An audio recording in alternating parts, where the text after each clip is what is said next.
Special morning for us because I may be called away not momentarily, but in a few minutes, longer than just momentarily, to vote on the floor of the House for the ratification, extending the date for the ratification of the Equal Rights Amendment.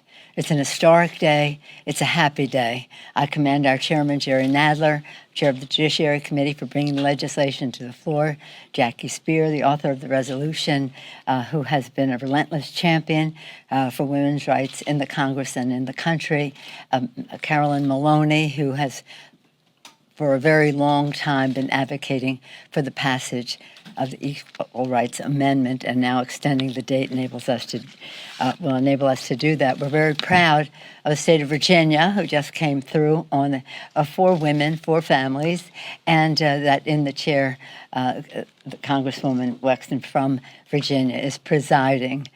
She fought for the RA in the Virginia legislature.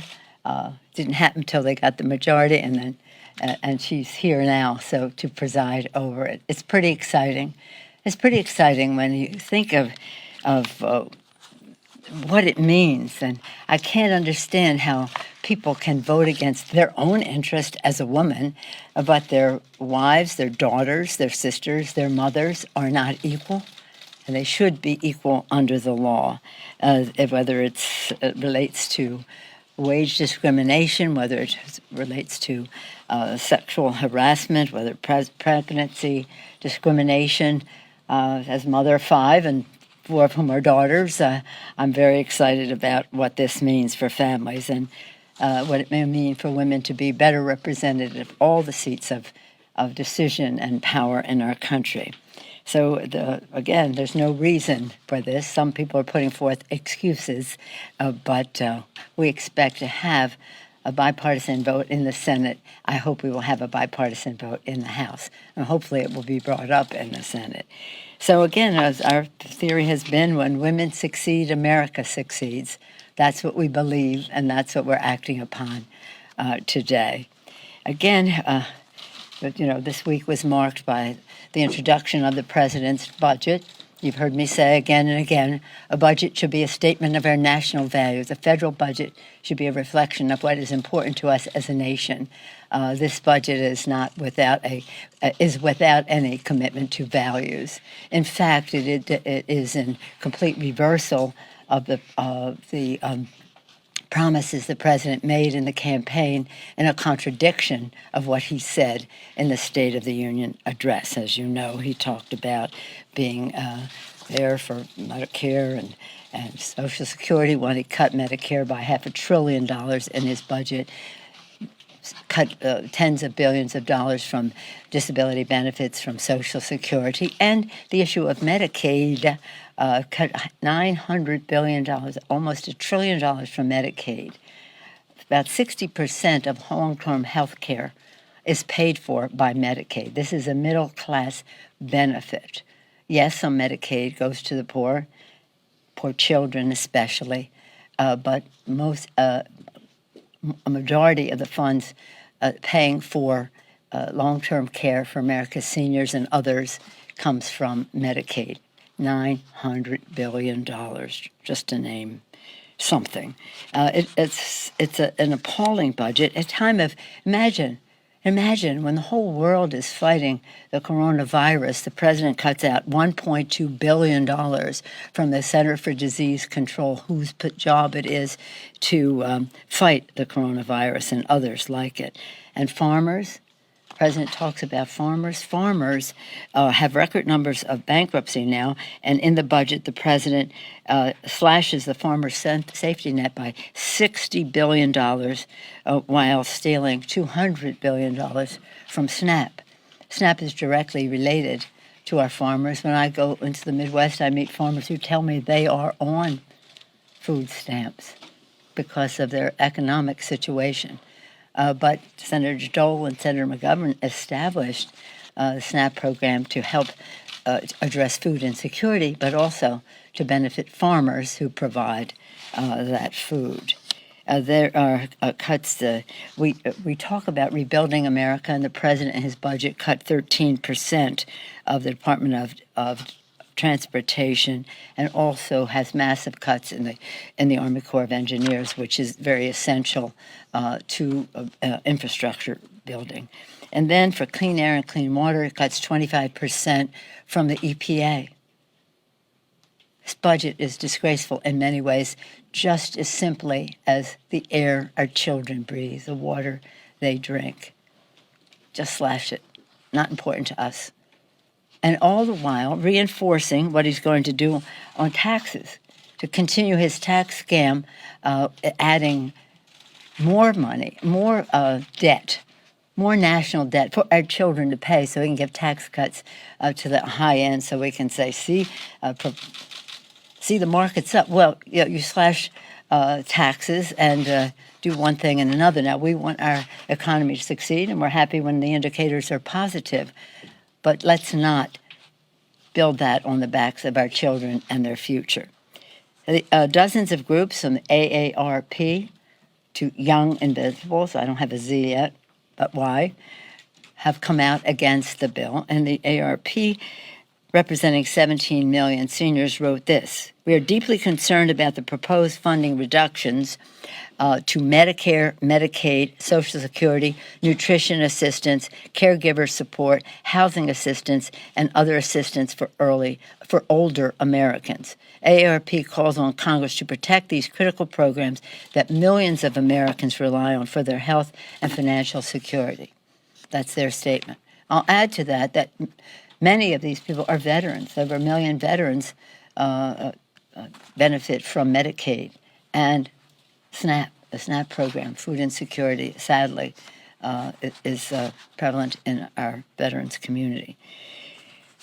We also saw the president this week demonstrate once again that he has no respect for the rule of law. His assault on the rule of law by engaging in political interference in the sentencing of his associate, Roger Stone, indicated an obstruction of investigation into Trump-Russia ties and witness tampering. That's what Stone was indicted for. This is an abuse of power that the president is again trying to manipulate federal law enforcement to serve his political interest. And the president is what he is. He thinks he's above the law. He has no respect for the rule. But where are the Republicans to speak out on this blatant violation of the rule of law? A.G. Barr has deeply damaged the rule of law by withdrawing the DOJ sentencing recommendation, the act of interference, and Trump's retribution against lead attorney in the Stone case. Imagine that 4 of the prosecutors separated themselves from the case when the president did that. Just days after firing Lieutenant Colonel Benjamin for speaking truth to power, this all must be investigated. The American people must have confidence in our nation's system of impartial justice. And with the withdrawal of the 4 career prosecutors, the case, what an act of courage on their part. It must be commended. But the actions of the Justice Department. Justice Department has this should have this aura of something so apolitical, so above the political fray, that people have confidence in the rule of law in our country. The Attorney General has stooped to such levels. He's lied to Congress, for which he will be in contempt. He has engaged in these activities. What a sad disappointment to our country. The American people deserve better. We are leaving now for a district work period. We're listening to the concerns of our constituents. With their help, we formulated our For the People agenda, what is important to them, their kitchen table concerns. Lower the cost of health care by lowering the cost of prescription drugs, retaining, protecting the pre-existing condition benefit. The president said he's all for it. He's a defender, and yet he's in court to overturn it. Building the infrastructure, building bigger lower healthcare costs, bigger paychecks by building the infrastructure of America. Hopefully we can find common ground on both of those scores with the White House. Lower healthcare costs, bigger paychecks, cleaner government. I don't think we'll find too much common ground on that score. But anyway, this is a day to celebrate, a day that the Equal Rights Amendment extension is passed on the floor of the House, and we're very eager to send it over to the Senate, where I understand it has bipartisan support. Let's only hope that the Grim Reaper will allow the voice of American women and those who support American women to be heard on the Senate floor. Questions? Yes, sir. So you just said that the president abused his power again. Yeah, I did. By injecting himself into this Yes. process with Roger Stone. What recourse does Congress have? Would you concede that the president is untouchable at this point and it's just up to the voters this fall? Or is there something that Congress is going to do about it? Well, it should be investigated. The leader in the Senate has called for Inspector General look into this. Our committee, the Judiciary Committee, as you know, has invited, and he has accepted, the Attorney General come before the Judiciary Committee, and that will be the end of March. I wish it were sooner, but he did accept the invitation, so we don't have to go another step there. But this is not what America is about. It is so wrong. And again, I keep public sentiment is making a judgment about this, but I would hope that Republicans who respect the rule of law, and I assume most of them do, except for the aberration in the White House and his henchmen, that they would speak out on this too, because it cannot stand. Yes, ma'am. A couple days ago, you told me that Bloomberg's participation in the presidential race is positive. Yeah. Now I'm going to ask you the follow-up. Why? Can you expand on that? Because I think every candidate in the race has had a positive influence on the race. They bring their ideas, they bring their why they're running, what they know about as their priority issues, their strategic thinking about how they want to accomplish those goals and give people confidence that they can, in as much a bipartisan way as possible, and how they connect with the American people, each of them in their own way. So I could list you 25, but I won't because the field has been winnowing. But every one of them who has put his or her name forward has been a positive force in the campaign. Do you think he has a good chance of beating the president? Do you think he has the best chance of beating the president? I'm not showing politics here. Let me just say this. Thank you for the opportunity. I hear you all say, "Oh, we're all in a panic." The established Democrats. I'm like, is there some establishment that I don't know about around here? Who are we talking about here? Because we respect the process. The people will winnow the field. Members will make their endorsements as they see fit on their own in their own communications with their constituents and with the candidates as they choose. So we're calm, cool, and collected. This is not, just because some people may be speaking out about not liking one candidate or another, that's the Democratic way. That's politics. It's a messy business. I remind you of how it was when the Republicans had their primary in the last election 4 years ago, how messy that was. But we're calm, we're cool, we're collected. We have faith in the American people, and will be guided by their judgment as we go forward. But maybe it sells papers or gets viewers, but it isn't the fact. Yes, ma'am. You said the Attorney General lied to Congress. He did. Yes, he did. And why should the House not move forward on impeachment proceedings against the Attorney General? Our priority was to protect and defend the Constitution of the United States. The president gave us no choice in his actions in violating the separation of power that is contained in the Constitution. And that is our goal. So, and again, there's so much malfeasance on the part of people in the executive branch right now. But the fact is, our responsibility is to honor our oath of office to protect and defend. But we can point out the disrespect that the Attorney General has for the rule of law, for lying to Congress, and that was really very bad. And it's not a good thing. It is lying to the American people. It is lying to the American people under oath. But our priorities are to do our job for the American people, to lower health care costs by lowering the cost of prescription drugs. We passed that bill. We hope that we worked with the administration to put it together. We hope they don't abandon it as they seem to have, I guess, at the behest of pharma. We said that we wanted to build the infrastructure of America, increase paychecks. The president said throughout the campaign that he was going to build infrastructure. It came to prescription drugs, he was going to negotiate like crazy, and it appears that like crazy might mean not at all. And again, cleaner government, which we want to do with lowering the impact of big dark money in politics, ending under John Lewis's bill, which is part of H.R. 1, to end the voter suppression, and again pass the Voting Rights Act, which is part of that, but we've taken out of that. So that's what we're doing, and our responsibility is protect and defend. That's what we did. And I'm very proud of our managers. They presented the facts. I'm proud of the courage of our members. They reviewed the facts. They studied the Constitution. They made their own decision. And I'm proud of the Senate that they had a unanimous vote in favor of the truth, and just so respectful of the decision that Senator Romney made. But that doesn't mean that we're going to spend all of our time going after every lie that the administration henchmen make to the Congress of the United States. Yes, Chad?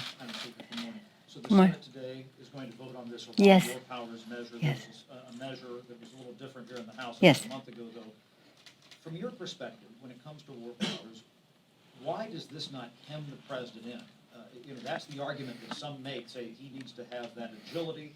There's questions about these old AUMFs, but those who are opposed to what's going on in the Senate today say that this, undercuts what we're trying to do in the Middle East. It undercuts what we're trying to do in Iran and ties his hands. Well, the power to declare war is in the Constitution, a power of the Congress of the United States. The president has considerable power as well. The War Powers Act addresses a calibration of the balance between the two.